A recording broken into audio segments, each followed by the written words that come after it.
So next winter is going to be far tougher. And this winter, even with high storage levels and record low temperatures and a lot of demand shut in, this is already the highest electricity and natural gas prices the Europeans have on record. Now, the Europeans have lost their primary source of natural gas from Russia, and what they've been doing to this point is paying about 10 times market price in order to fill up their storage.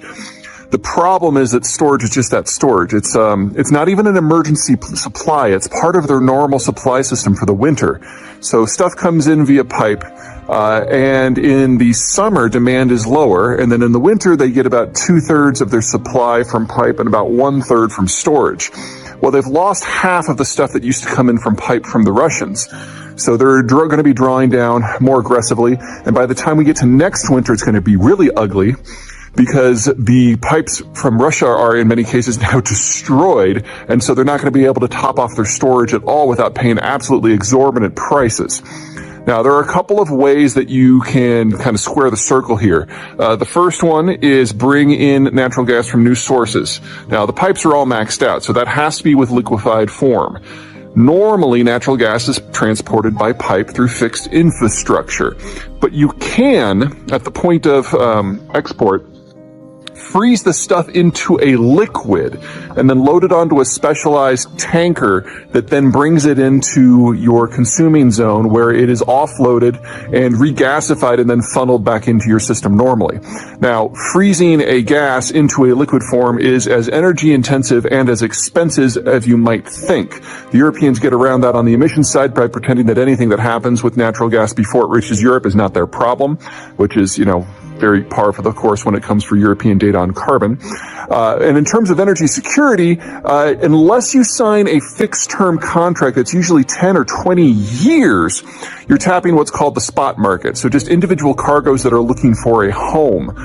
Those tend to be far more expensive. And the Europeans don't want to commit to 20 years of natural gas from a source on the other side of the planet. So they're trying to just tap the spot market almost exclusively, and they're having to pay the price for that. And that is part of the reason why European inflation is so much stronger in many cases than it is even in the United States. So that's option one. They've been doing a lot of that. Option number two is to shut down demand. Whether it's demand destruction or purposefully shutting things down doesn't really matter. The Europeans have chosen to largely remove natural gas from their industrial space, and so we are seeing huge amounts of industrial closures across the entire industrial space, and this has a lot of consequences. So the Germans, for example, don't think of energy in the way that most Americans do.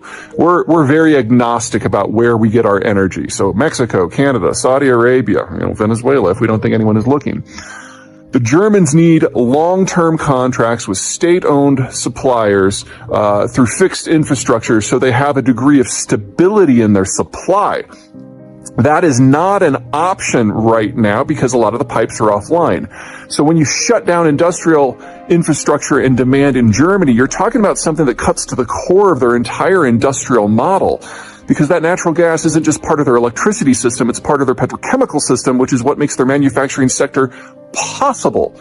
So in shutting all this stuff down, the Europeans are choosing, maybe not consciously, but they are choosing a general deindustrialization trend for the entire continent.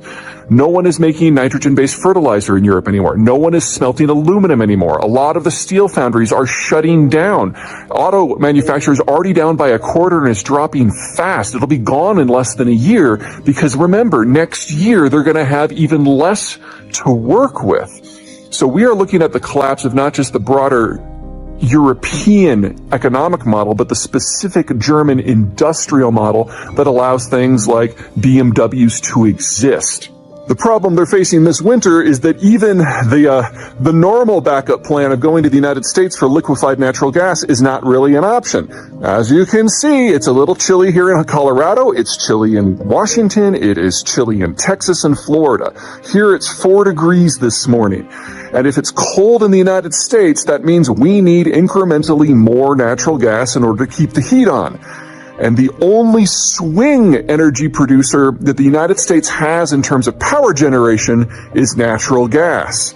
Coal is baseload. It takes too long to spin up and spin down. Same with nuclear for safety reasons. And solar and wind, you can't spin up. You get what the weather gives you, and that's it. Natural gas is our only flexible fuel source. And well, we're being flexible with it by using it right now. And that means it's not available for the Europeans at the moment. Now, for the moment, the Europeans have been very lucky. They're having one of the warmer winters on record, even though the United States is having one of the colder ones. And that means they don't need as much at this moment. But always remember, bottom line, the infrastructure that allowed the Europeans to get to this level of storage and have this degree of supply is no longer there. So next winter is going to be far tougher. And this winter, even with high storage levels and record low temperatures and a lot of demand shut in, this is already the highest electricity and natural gas prices the Europeans have on record. Energy markets are so volatile because demand tends to be inelastic. So like if you say you need a gallon of gas to get from home to work and you can only get 3/4 of a gallon, you don't go to work. So you have to scrimp and save and hoodwink and steal in order to get that extra 1/4 of a gallon. Otherwise your life falls apart. Seated in the domed China's biggest military dream, a nuclear-powered aircraft carrier.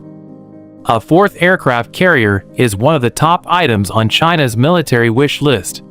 This next Chinese carrier could be nuclear-powered, enabling the People's Liberation Army Navy plan to join an exclusive club of modern nuclear flat-top owners led by the United States and France.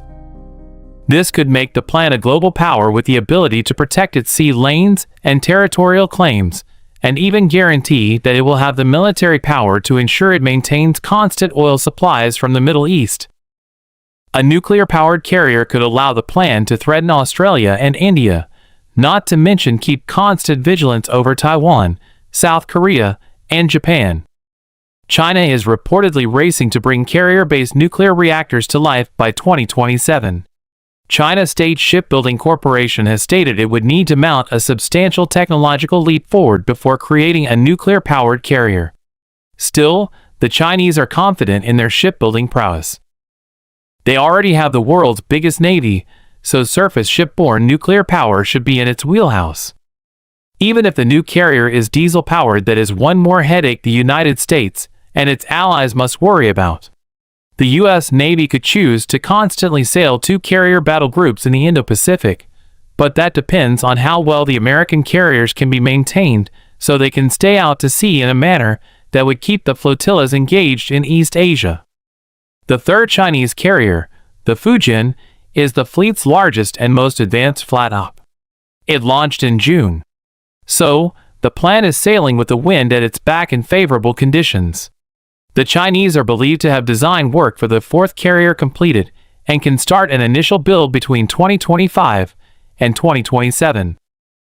A conventional powered ship would take less time to construct and perhaps lower levels of maintenance, since the Chinese have no experience with nuclear reactors on surface ships. Malcolm Davis, a senior researcher from the Canberra-based Australian Strategic Policy Institute, believes that China will choose the nuclear-powered option. A conventionally powered ship requires extensive forward basing and maintenance facilities plus supply ships, but a nuclear-powered ship would not need such a network of bases, he told the South China Morning Post. Plus, the Chinese are always striving for the most prestige and media relations value when pursuing future arms systems. By aiming for a nuclear carrier, China could become an even bigger global superpower, Davis said.